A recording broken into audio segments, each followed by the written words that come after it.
Boa noite a todos. Boa noite também aos amigos que acompanham aí este momento de culto em nossas redes sociais da igreja. Estamos numa série aqui de domingos tratando de um tema muito importante, o cristão e a cultura. Como interagir com a cultura, o que podemos aproveitar da cultura que nos rodeia e como também evitar aspectos negativos dessa cultura. Cristãos contraculturais é o título que eu dei para a mensagem dessa noite. A Bíblia diz que o mundo jaz no maligno, né? E quanto mais o tempo passa, mais nos aproximamos da volta de Jesus, com certeza mais decadência moral e em vários sentidos nós perceberemos em nosso planeta. Até porque o próprio Cristo comparou os dias que antecedem a volta dele, a segunda vinda de Jesus, com os dias anteriores ao dilúvio. E aqueles dias foram marcados por muita decadência moral, cultural. Então, é esperado realmente que nós também percebamos isso em nosso tempo. Quando falamos em cristãos imersos no mundo de coisas ruins, negativas, enfim, uma cultura que conspira contra os valores cristãos, não sei quanto aos irmãos, mas já me vem à mente automaticamente a história de Daniel e seus amigos. Naturalmente que não vamos ler todo o capítulo 1 nesta noite, quero apresentar outros aspectos aqui e outros personagens também que viveram imersos na cultura secular, digamos assim, e como eles venceram, mas dá para a gente relembrar algumas coisas, né, sobre Daniel ali em Babilônia. Quando Daniel e seus amigos, rebatizados de Sadraque, Mesaque e Abednego, mas sabemos que esses não eram os nomes originais deles, Ananias, Misael e Azarias, eram os nomes originais que tinham relação com o Deus de Israel, com a cultura deles, né? Quando foram para Babilônia eram jovenzinhos, eram bem novos, digamos que eram adolescentes, né? Mas é bonito de ver que o verso 8 aqui diz assim, Daniel resolveu não se contaminar, nem com os alimentos, nem com a cultura.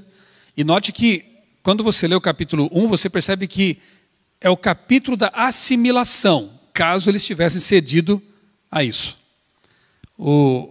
A Babilônia, o rei, queriam assimilá-los, queriam torná-los babilônios, praticamente. Fizeram com que eles fossem para as faculdades de Babilônia, estudassem a língua dos caldeus, a cultura deles que era marcada por astrologia, adoração dos astros, por politeísmo, idolatria, tudo isso havia lá em Babilônia. E Daniel e seus amigos foram como que obrigados a estudar essas coisas. Mudaram os nomes deles. Daniel, cujo nome quer dizer Deus é o meu juiz, passou a se chamar Beltesazar, um nome que homenageava um deus babilônico, Bel. E assim também foi com os 3 amigos dele. Nomes que tinham que ver com a idolatria babilônica. Até a dieta deles tentaram mudar.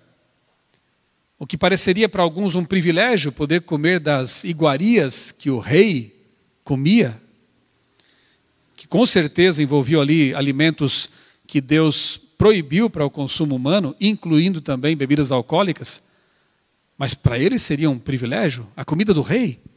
Mas Daniel, ousadamente e respeitosamente, pede ao responsável por eles que lhes desse de comer apenas uma dieta natural, vegetariana, diríamos assim.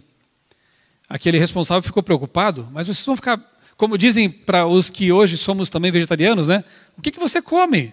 Você vai ficar doente, né? Não comendo carne. E Daniel pediu, dê-nos 10 dias de prova. Se nós ficarmos doentes aqui, descorados e fracos, a gente come aquela comida lá. 10 dias depois, eles estavam bem mais fortes, mais inteligentes, mais dispostos do que os outros jovens ali no reino. Então tentaram mudar a dieta, tentaram mudar o nome, tentaram mudar a religião deles, tentaram mudar a cabeça deles, tentaram assimilá-los. Mas Daniel e seus amigos decidiram firmemente não se contaminar. É possível ou não é? Para ele foi. Para eles foi. Lá na planície de Dura, alguns anos depois, todo mundo se prostrando diante da ordem do rei, ali diante de uma estátua, de um poste ídolo, 3 jovens permaneceram em pé. Não se renderam àquela cultura idolátrica. Daniel, por algum motivo, não estava presente, porque se estivesse, também teria permanecido em pé. Seriam 4 homens que ficariam ali firmes diante daquela adoração profana. Então, Daniel e seus amigos não se deixaram assimilar pela cultura pagã. E isso é um exemplo para nós também, porque nós vivemos numa cultura pagã. Eu fico até chateado quando eu ouço: o Brasil é um país cristão. Será? Se pensarmos bem, será que é mesmo, né? Tantos hábitos e práticas e costumes pagãos que há no nosso país. Independentemente disso, o convite que a Bíblia nos faz é: não nos deixemos assimilar por essa cultura. Sejamos elementos de transformação da cultura. Outro personagem jovem também que nós encontramos na Bíblia, que não se permitiu assimilar pela cultura e que teve uma experiência, de certa forma, até semelhante à de Daniel, é José. Vamos agora lá para trás um pouco, Gênesis 39, Gênesis capítulo 39, versos 6 a 10. A história de José também é tremendamente inspiradora, porque, assim como Daniel, ele poderia ter se rebelado contra Deus. Ele poderia ter pensado assim: eu já estou longe de casa mesmo, longe da igreja, não tem nenhum ancião por aqui, quer saber? Eu vou me entregar a esse mundo de pecado e vou aproveitar o que tem aqui para me oferecer, essa sociedade, essa cultura. Mas não. Semelhantemente a Daniel, José tomou a decisão de ser fiel à religião que ele aprendeu em casa, aos valores, aos princípios que lhes haviam sido legados por seus pais. E é uma história muito bonita. Você conhece a história. Verso 6, começa assim esse trecho que eu vou ler. Potifar confiou tudo o que tinha às mãos de José, de maneira que não se preocupava com nada a não ser com o pão que comia. José tinha um belo porte e boa aparência. Assim, depois de algum tempo, a mulher de Potifar pôs os olhos em José e lhe disse: venha para a cama comigo. Ele, porém, recusou e disse à mulher do seu dono: escute, o meu senhor não se preocupa com nada do que existe nesta casa, porque eu estou aqui, tudo o que tem ele me passou às minhas mãos. Não há ninguém nesta casa que esteja acima de mim. Ele não me vedou nada, a não ser a senhora, porque é a mulher dele. Como, pois, eu cometeria essa tamanha maldade e pecaria contra Deus? Ela falava com José todos os dias, mas ele não lhe dava ouvidos, recusando-se a ir para a cama com ela e ficar perto dela. Que firmeza de caráter.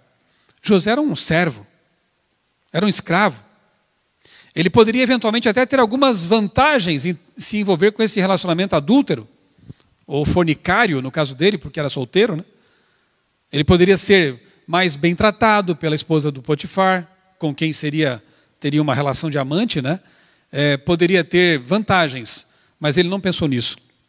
Naquele momento da tentação, José, que era um jovem de Deus, ninguém vence a tentação no momento que é tentado. A gente vence a tentação em casa, de joelhos dobrados, todos os dias, orando, buscando a Deus, lendo a Bíblia. É nesses momentos que você está vencendo a tentação quando ela aparecer na sua frente. E José, então, ele responde como todo cristão tem que responder: como eu pecaria diante do meu Deus? Além de ser infiel e desleal para com o meu Senhor, eu seria um pecador diante de Deus. José já sabia que adultério e fornicação são pecados. Mesmo antes do Sinai, né? Antes de o povo chegar ao Sinai para receber as tábuas, eles já sabiam, porque passavam de pai para filho, as leis de Deus, os valores, os princípios do reino de Deus. E José sabia que adultério é pecado. E que a Bíblia, nós sabemos hoje, né? A Bíblia de capa a capa condena o sexo antes e fora do casamento. O único contexto em que o sexo é permitido e abençoado por Deus é no contexto matrimonial. Ali ela é uma bênção. Ali ele foi criado para ser desfrutado. Portanto, é preciso que nós não entremos nessa onda mundana, cultural, dos filmes de Hollywood, das séries de TV, que apresentam o sexo como se fosse uma brincadeira, que quase nunca mencionam essa experiência profunda que deve existir entre um homem e uma mulher casados como algo para o casamento, para depois do casamento. Quase nunca essas séries e filmes e produções da indústria cultural tratam o sexo dessa forma. Para eles é apenas uma brincadeira. É a culminação, talvez, de uma frase como "gostei de você". A próxima cena já não é no altar, é em qualquer lugar menos ali. Então, esse é um detalhe importante para o qual temos que dar atenção e falar disso para os jovens, né? Não achar que isso é assunto ultrapassado, porque as consequências de uma vida sexual desregrada, elas vêm. E não são só aborto, gravidez indesejada, são doenças físicas e emocionais desse comportamento desregrado que a sociedade prega. É tanta hipocrisia que chega a deixar a gente com o estômago embrulhado, né? As mesmas emissoras de TV que promovem séries e novelas em que o sexo é tratado dessa forma banal, depois, nos telejornais, se espantam com alto índice de doenças sexualmente transmissíveis entre jovens. A ponto de hoje, se eu não me engano, isso aí é uma estatística de 20 anos atrás quase, 15 anos atrás, mas eu me choquei quando li um livro que dizia que nos Estados Unidos, acho que no Brasil não é diferente, talvez até pior, 1/4 dos jovens e adolescentes já tinha ou lutava contra uma doença sexualmente transmissível. Hoje é IT, né? Infecção sexualmente transmissível. Então, a mesma mídia que promove depois se alarma com o índice de gravidez precoce e fora do casamento e todas as mazelas que vêm em consequência dessas coisas. É triste isso, né? E hipócrita também esse comportamento, sem dúvida nenhuma, né? Então nós temos aí na Bíblia vários textos que poderíamos aqui ler, mas vou apenas citar para vocês, né? Vocês conhecem? O sexo criado por Deus e deturpado pelo diabo. Gênesis 1:27, 2:24, textos que mostram claramente que Deus criou Eva para Adão, Adão para Eva, e disse, deixem pai e mãe, né? O homem deixará seu pai e sua mãe, isso quer dizer maturidade, quando é capaz de assumir sua própria casa. O homem e a mulher deixarão pai e mãe, unir-se-ão, isso quer dizer casamento, e depois se tornarão uma só carne. A ordem é essa, foi Deus que estabeleceu e assim funciona direitinho. Maturidade, casamento e intimidade. Assim funciona. Quando o ser humano inverte essa ordem, frequentemente colhe resultados negativos. Aí você lê o livro de Cantares, uma ode à intimidade criada por Deus. Um poema que exalta o erotismo puro, a sensualidade criada por Deus. Está ali, entre um homem e uma mulher. Em Marcos 10, verso 6, para citar apenas um verso, Jesus repete o que ele mesmo disse lá no Éden. Jesus repete essas palavras, o homem deixará pai e mãe, unir-se-á à sua mulher e os dois se tornarão uma só carne. Portanto, Jesus, que é o Criador, ele reafirma o conceito de que casamento é uma relação heteromonogâmica. Uma relação abençoada por Deus, envolvendo um homem e uma mulher em fidelidade por toda a vida. Levítico 18, inclusive a lição dos jovens deste trimestre, os jovens estão aí, né, estamos estudando, né, os jovens me adotaram lá, estamos estudando uma lição maravilhosa que aborda o livro de Levítico. No âmago do livro, né, no centro do livro está o Yom Kippur, o cordeiro que era morto para salvar, para purificar, para perdoar. Mas o livro também trata de aspectos práticos da vida, entre eles a questão da sexualidade. Então você tem Levítico 15, que fala da pureza da relação heteromonogâmica, e Levítico 18, que traz as distorções que foram criadas com respeito à sexualidade. Menciona incesto, menciona zoofilia e outras coisas mais ali nesse capítulo. Então, infelizmente, o inimigo ele coloca o seu dedo maligno em coisas que são lindas, abençoadas, que trazem alegria, para fazer com que essas coisas, uma vez amaldiçoadas, tragam miséria, tristeza, dor e sofrimento. E uma das coisas que o diabo perverteu foi a sexualidade. Romanos capítulo 1. Recentemente eu fiz um sermão sobre esse capítulo. É fantástico. A introdução da carta aos Romanos. E Paulo ali trata de algumas coisas que ele diz serem antinaturais. Portanto, contrárias ao plano de Deus. E Hebreus capítulo 13, verso 4 diz que o leito matrimonial seja sem mácula. Que haja ali realmente a bênção de Deus no leito matrimonial. Não nos deixemos assimilar pela cultura erotizada, pervertida que nos rodeia. Sejamos nós os promotores da sexualidade abençoada por Deus. Que sejamos exemplo nisso, né? De pureza, de bênção que vem de Deus. Outro ponto, o visual do cristão. Será que a cultura que nos rodeia hoje, ela favorece isso aí? Eu vou ler só 2 textos aqui com vocês. Abram a Bíblia em 1 Timóteo capítulo 2. Vamos lá para o Novo Testamento. 1 Timóteo capítulo 2. São textos que às vezes me parece que estão sendo deixados um pouquinho de lado. Constrange às vezes nessa cultura em que vivemos lê-los, né? Alguns talvez não queiram mais se incomodar com esse assunto, deixa para lá, isso já está superado. Bem, a Bíblia está aqui, ela não precisa ser atualizada, ela é eterna, é imutável, e os textos estão aqui presentes. E nós temos que lê-los. E aqueles que têm bom senso e que amam a Deus, vão levá-los em consideração. Então, 1 Timóteo, capítulo 2, versos 9 e 10. 2, 9 e 10. Da mesma forma que as mulheres em traje decente se enfeitem com modéstia e bom senso, não com tranças no cabelo. Obviamente que nós temos que levar em conta a cultura também, não é pecado usar trança, né? Mas nos tempos ali em que o Império Romano era a cultura circundante, né? Realmente as tranças eram feitas com fios de ouro, envolviam um alto custo, né? Então realmente aqui a condenação é com relação a isso, né? Então, não com tranças no cabelo, ouro, pérolas, aqui o ouro mencionado junto, né? Roupas caras, porém com boas obras, como convém a mulheres que professam ser piedosas. Obviamente que o conselho também se aplica aos homens em outros sentidos, né? Porque aqui fala de esbanjamento de recursos, né? E indecência. Você percebeu aqui os valores que estão subjacentes ao texto? Indecência, ou antivalores, né? Indecência e esbanjamento. Então o texto condena esse tipo de coisa. O outro está lá em 1 Pedro 3. Avance um pouco. 1 Pedro, capítulo 3, versos 3 e 4. 1 Pedro 3, 3 e 4.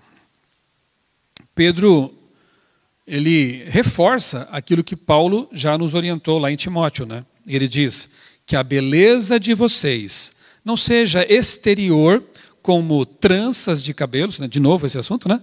Como tranças nos cabelos, joias de ouro e vestidos finos, mas que ela esteja no seu interior, uma beleza permanente de um espírito manso e tranquilo, que é de grande valor para Deus. A Bíblia, ela fala sobre valores como decência, sim, fala sobre bom gosto também, porque Deus aprecia o belo, mas desde que seja o belo puro, correto, não é? E nós não devemos nos calar com respeito a esse assunto também, porque nós somos representantes do nosso Deus, nós somos embaixadores de Deus. Então, tanto homens quanto mulheres, pelo seu porte, pela sua aparência, pelas suas roupas, deveriam também ser vistos como representantes de Deus, né? Não o contrário disso, como muitas vezes acontece. Eu quero indicar para vocês, porque o tempo aqui é curto, um estudo que eu fiz.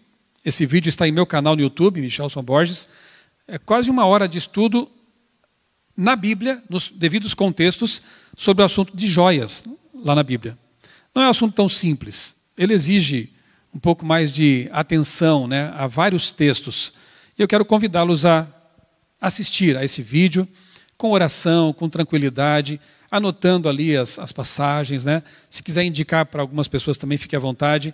Eu entendo que foi um estudo bem tranquilo e bíblico, o que é o mais importante, tá bom? Fica aí a tarefa de casa para vocês, para essa semana, combinado? E eu quero ver com vocês agora um pequeno vídeo que foi exibido num programa, não sei se ainda existe lá no SBT, que é o... Como é que fala mesmo? Lá da moda? Esquadrão da Moda. Esquadrão da Moda. Nesse dia foi bem interessante o que os apresentadores, não sei se são cristãos, mas enfim, o bom senso ali falou mais alto. Olha só que interessante. Com essa roupa aqui, eu vou para a igreja, eu vou passear no shopping, eu saio com o marido. É uma roupa confortável. Minha querida, veja bem. O que eu não entendo é como você vai para a igreja com um decote tão profundo como esse. Só jogar uma blusinha em cima. Mas o decote não continua não? Você vai fechar aqui? Esse look tem que ficar muito claro que ele não é de ir para a igreja, de ir para o culto, nada. Porque a regra é clara, minha gente. Para ir nesses lugares você não pode mostrar decote e nem pernas muito de fora. Independente da religião. Independentemente da religião. Então, este look aqui é um look para noite. Às vezes a gente tem que deixar que as pedras falem, né? Então tá aí, né? O bom senso, ele tem que falar mais alto, ok? A questão do consumismo também é um aspecto bastante presente em nossa cultura. Mas o interessante é que, não sei se hoje ainda fazem isso, né? Deveríamos, né? Quando há alguma cena imprópria em algum filme ou série, você até escolheu bem, mas não sabia que tinha uma cena imprópria. As pessoas, os cristãos, deveriam pular essa cena e, às vezes, dependendo do caso, até interromper aquela produção, aquele filme ou coisa parecida, né? Agora, eu nunca vi pessoas desistirem de assistir a um filme por causa de consumismo, que é também um antivalor terrível da nossa cultura. A Bíblia ela condena o consumismo. Vamos a Atos capítulo 2. Atos capítulo 2, versos 41 a 47. Que também é um texto frequentemente mal interpretado e usado com algumas finalidades não muito boas. Depois eu digo quais são. Atos 2, 41 a 47. Então os que aceitaram a palavra de Pedro foram batizados, havendo um acréscimo, a igreja, né, naquele dia, de quase 3.000 pessoas. E perseveravam na doutrina dos apóstolos, e na comunhão no partir do pão e nas orações. Em cada alma havia temor, e muitos prodígios e sinais eram feitos por meio dos apóstolos. Todos os que criam estavam juntos e tinham tudo em comum. Vendiam suas propriedades e bens, distribuindo o produto entre todos, à medida que alguém tinha necessidade. Diariamente perseveravam unânimes no templo, partiam o pão de casa em casa e tomavam suas refeições com alegria e singeleza de coração, louvando a Deus e contando com a simpatia de todo o povo. Enquanto isso, o Senhor lhes acrescentava dia a dia os que iam sendo salvos. Por falar nisso, após o culto teremos aqui um delicioso lanche para os amigos que vieram aqui à igreja, tá bom? Temos um suco preparado ali, um lanche para que possamos fazer mais ou menos como os cristãos faziam nesse tempo. Tinham as suas refeições juntos, tá bom? Estão todos convidados? Vocês da internet, lamentamos, mas só podem imaginar. Vejam que interessante. Nesse momento em que o amor transbordava nos corações, alguns, né, cristãos vendiam o que tinham ali sobrando, né, e traziam para a igreja para que fosse repartido de forma equânime, né? Quem tinha mais filhos, naturalmente, que tinha mais necessidades. Eu disse que esse texto é mal empregado por alguns. Geralmente os que querem dizer que a igreja tem que ser comunista. Só que no comunismo o Estado obriga a fazer isso. Aqui era uma atitude do coração, voluntária. Não tem nada a ver com comunismo isso aqui. Tem a ver com cristianismo.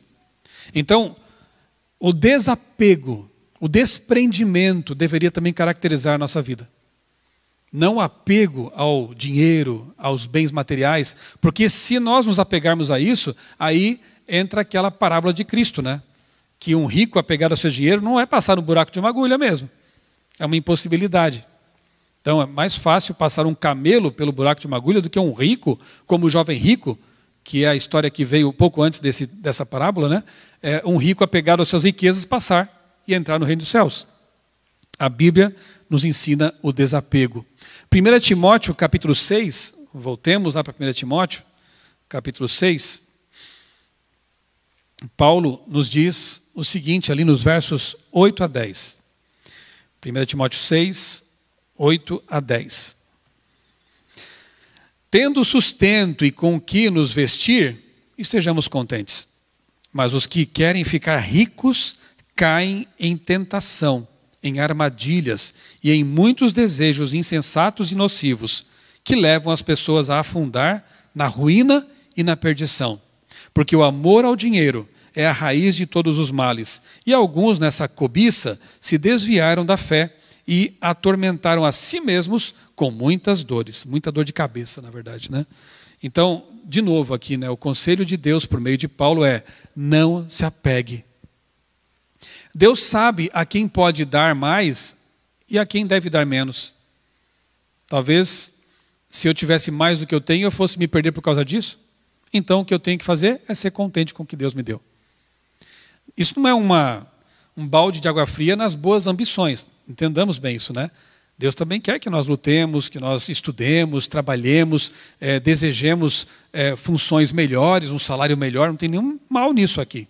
O problema está na ambição descontrolada, na cobiça e no apego não saudável a essas coisas, ao materialismo em si. Então, o consumismo, o materialismo, eles são veneno, né? São veneno. E a Bíblia não quer, Deus não quer que nós bebamos esse veneno. A nossa cultura é consumista, a nossa cultura é capitalista, a nossa cultura, ela promove o ganho, ter, e muitas vezes esquece do ser, de que é muito mais importante você ser alguém do que ter muita coisa. E nós temos que tomar cuidado com isso, né? Não nos deixar dominar por essa cultura consumista que nos rodeia. A indústria cultural, a mídia, os meios as produções hollywoodianas e de outras empresas também, né? Eu vou mencionar apenas 2 versos da Bíblia que nos ajudam também a estar vacinados com respeito a essa tal da indústria cultural. Primeiro é Romanos 12, 2, em que Paulo diz assim: não vos amoldeis ou conformeis com este mundo, com os padrões de pensamento deste mundo, mas renovem a mente de vocês, para que vocês sejam capazes de perceber a boa, santa e agradável vontade de Deus. Olha que texto fantástico, importantíssimo. Não se deixem moldar. Moldar, conformar, vem de que palavras aí? Moldar-se, vem do quê? Molde. Conformar-se. Forma. Tem outra tradução que fala: não vos amoldeis. Amoldar-se, vem de molde, né? Então, é não permitir que a nossa mente entre numa caixinha diabólica, mundana, secular. Não permitir que a nossa mente seja formatada, podíamos usar essa palavra hoje, né? Formatada pelos padrões da cultura pecaminosa que nos rodeia. Mas temos que renovar a mente como? Pela palavra. Se você ler a Bíblia todos os dias com oração, manter a sua comunhão com Deus, ler livros religiosos, né, bem escolhidos, os livros da CPB, por exemplo, se você procurar estar cercado por essa cultura celestial, a sua mente vai ser moldada por Deus e não pela cultura pecaminosa. Cuidemos com aquilo que colocamos para dentro da nossa mente. Como disse o Jung, nós nascemos originais e morremos cópia. Eu vou repetir. Nascemos originais e morremos cópia. Você nasce em termos, né? Com HD, o cérebro zerinho, né? Novinho em folha. Mas ao longo do tempo você vai moldando esse cérebro com coisas que você vai pondo para dentro. Músicas, filmes, séries, livros, revistas, sites, conteúdos. Tudo isso vai moldando os seus pensamentos. E aí você morre cópia de alguma coisa. É inevitável nós sermos cópia de alguma coisa. Nós somos seres influenciáveis. Mas você tem a liberdade de escolher o que vai ser o seu modelo. Não sei quanto a vocês, eu quero ser cópia de Jesus. Eu procuro sempre, nem sempre a gente consegue, mas eu procuro sempre, cada vez mais, eu peço a Deus que eu possa ser cada vez mais parecido com Jesus. Mas como que eu posso ser parecido com Jesus se eu não passo tempo com Jesus? Você passa mais tempo com essas produções da indústria cultural e tão pouco tempo, talvez, com a Bíblia, com oração, com as coisas de Deus. É uma competição tão desleal, né? Se você vem a todos os cultos, por exemplo, você vai ter o quê? 1 hora por domingo, 1 hora domingo, 1 hora quarta-feira e umas 2, 3 horas no sábado, né? Então são 4, 5 horas no máximo por semana de culto. Quantas horas você passa jogando videogame, vendo TV, assistindo as séries? A pergunta é retórica, não precisa falar para mim não. Mas você vai ter uma ideia de quem vai vencer aí. Quem vai ser o teu modelo, de quem você vai ser cópia, no fim das contas. Joseph Goebbels, o perverso ministro da propaganda hitlerista, nazista. É dele a frase, uma mentira repetida 1000 vezes, torna-se uma verdade. Quanto mais contato com a mentira, com a perversão, com o erro, mais normal vai parecer isso para você.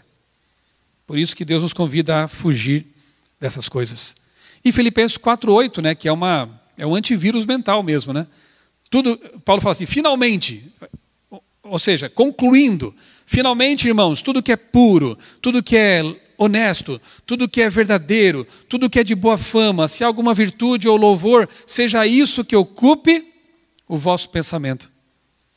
Que tipo de conteúdo deve ocupar nossos pensamentos? O que for bom, aquilo que estiver alinhado com a vontade de Deus. É edificante? Vai te fazer uma pessoa melhor? Vai te dar aprendizado e vai te aproximar de Deus, dos valores do reino de Deus? Ok, pode consumir. É o oposto disso? Pule fora desse barco, né? A indústria cultural nos rodeia, está aí o tempo todo, estamos o tempo todo sujeitos, né, a ouvir coisas, a ver coisas, mas a nossa oração tem que ser como a de Davi. Senhor, que eu não ponha coisas más diante dos meus olhos, né? E se acontecer de ver, Senhor, tira isso do meu caminho, muda de canal, né? Ok. Temos também a questão do progressismo e do relativismo. Sabe quem é esse senhor aí na tela, essa ilustração? Alguém já ouviu em algum lugar? Antônio Gramsci. Era um jornalista, filósofo italiano, que veio com uma ideia que, infelizmente, contaminou nossa cultura. Ele era um comunista, marxista, e ele disse o seguinte, olha, com as armas não deu certo. Olha o que aconteceu na ex-União Soviética. Pela força, pelas armas, não deu certo. Então, o que nós temos que fazer? Pregou esse homem. Temos que dominar as escolas, a mídia, os meios de comunicação, né? E aí nós vamos conseguir formatar a mente das pessoas para aceitar aquilo que hoje alguns chamam de gramscismo, né? Essa cultura progressista e também relativista, porque para eles não existe uma moral absoluta, até porque para Marx Deus nem existia mais. Marxismo em essência é ateu. E se não há Deus, como dizia Dostoiévski, né? Tudo é permitido. Quem vai ser o padrão de moral absoluta se não há mais Deus? A moral é circunstancial, depende da mente de quem está no poder, talvez, né? Para nós não é assim. Para nós vale aquilo que Jesus disse da Bíblia: santifica-os na verdade. A tua palavra é a verdade. Para nós a Bíblia é a verdade absoluta, porque é a palavra de Deus.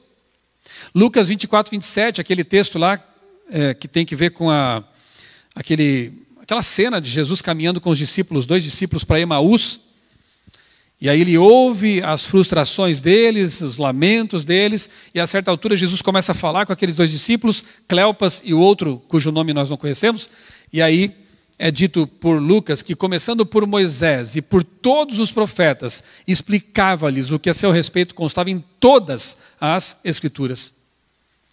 Para os progressistas, nem tudo na Bíblia é inspirado.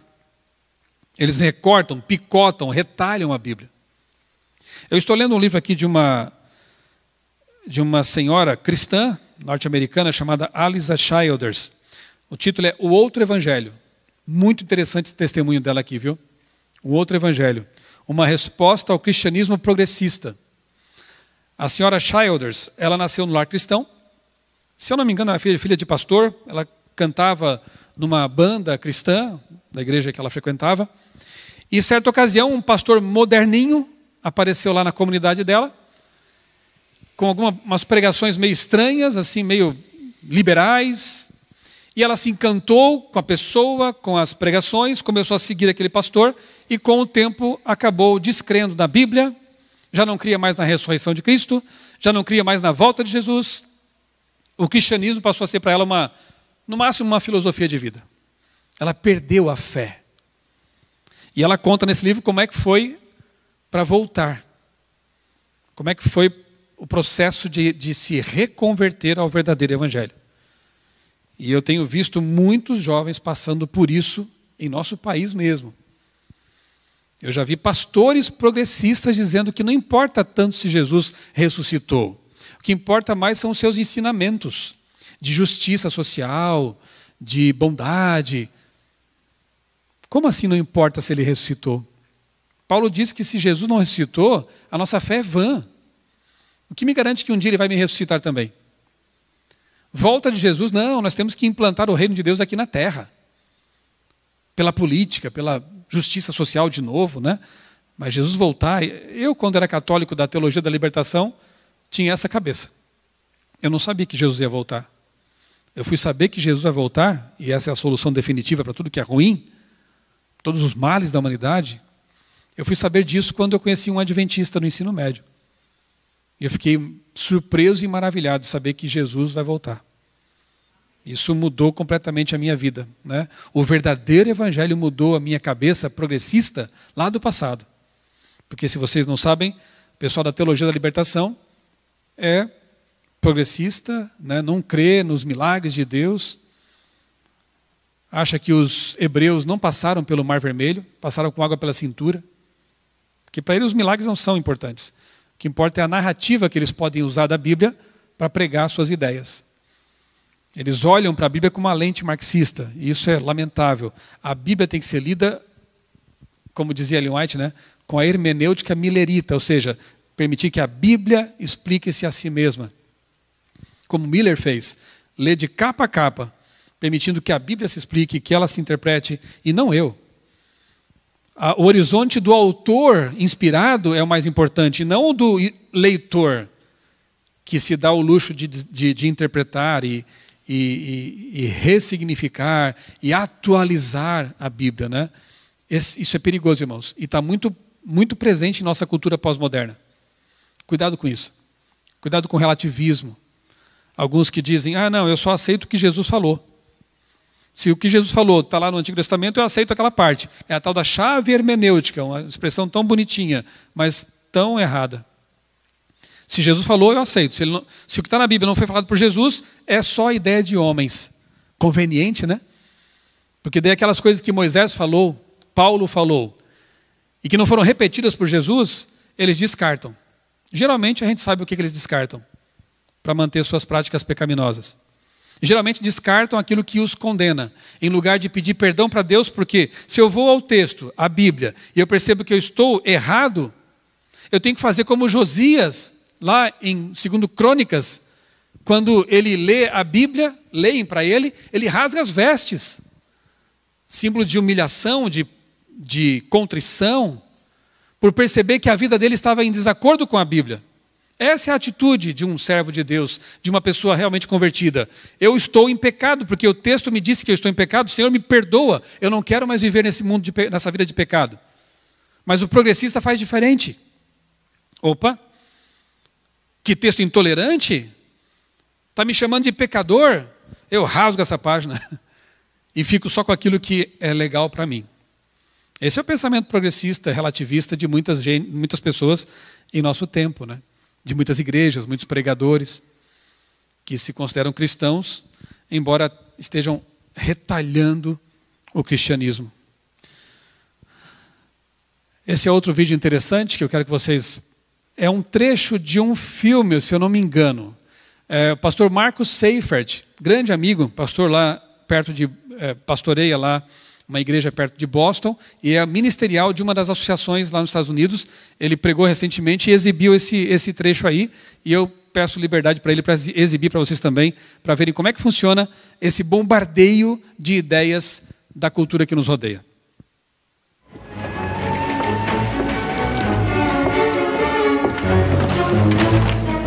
Nós gostamos de pensar que há uma realidade fora de nós mesmos. Um mundo onde as coisas são o que são, independente do que achamos delas. Hoje, eu vou demonstrar que a mente do ser humano é frágil e que temos uma tendência a falar o que os outros fazem e dizem. De que cor é esta pasta? Verde. Verde. Se algum aluno se atrasar para a aula, como costuma acontecer, eu vou perguntar para vocês a cor dessa pasta e vocês vão dizer vermelha, tá bom? Sim. Oi. Atrasado, mas entra.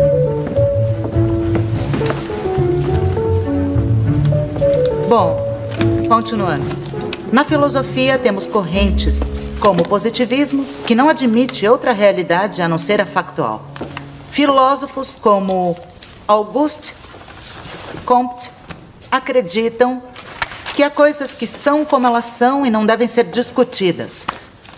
Como, por exemplo, a cor desta pasta. Você, de que cor é essa pasta? Vermelha. E você? Vermelha. Que cor é essa? Você, mocinha de cabelo curto. Vermelha. Você?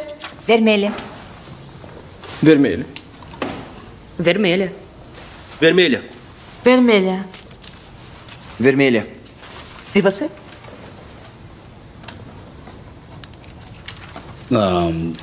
Vermelha?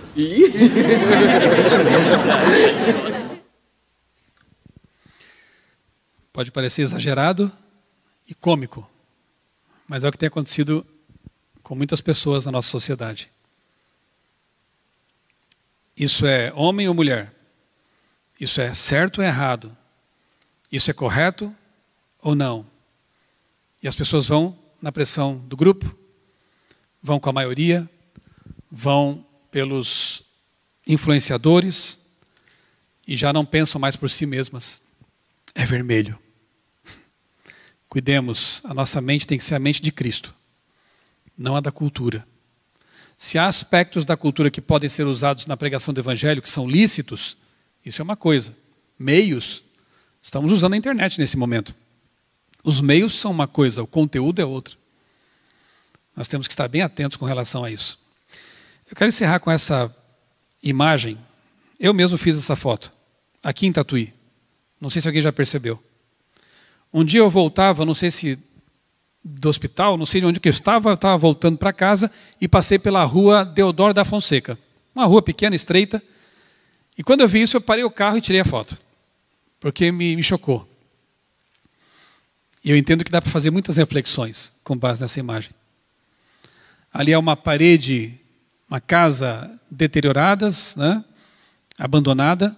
E alguém tentou embelezar um pouco aquela parede. Fez uma pintura bonita, bem feita, colorida. E alguém veio depois e achou que podia fazer algo melhor por cima. Pichou a pintura. Ainda colocou um pentagrama satânico ali. A nossa cultura está em decadência. Há pessoas que pensam que a pichação é mais bonita do que a pintura clássica, com proporção, com cores, luz e sombra, com estudo, né? com o belo. O belo está sendo destruído em nossa cultura. A noção do belo.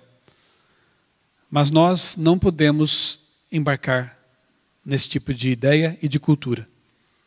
Para nós o que vale é a palavra de Deus. Aquilo que Deus definiu como sendo belo e correto. É o que vale para nós. Portanto, quanto mais o tempo passar, mais contraculturais nós seremos, como cristãos. Porque o mundo jaz no maligno, porque esse mundo vai degenerar cada vez mais, antes que Jesus volte e melhore as coisas definitivamente, as coisas vão piorar bastante. Então, quanto mais o tempo passar, mais contraculturais nós seremos. Mas não importa. O que nos importa é ser bíblicos. É viver de acordo com aquele que nos revelou a sua vontade, com Deus e sua palavra. Que Ele nos dê a força moral para fazer como Daniel, como José e tantos outros personagens bíblicos que disseram não para a sua cultura, e sim para Deus. Que sejamos firmes pelo que é certo.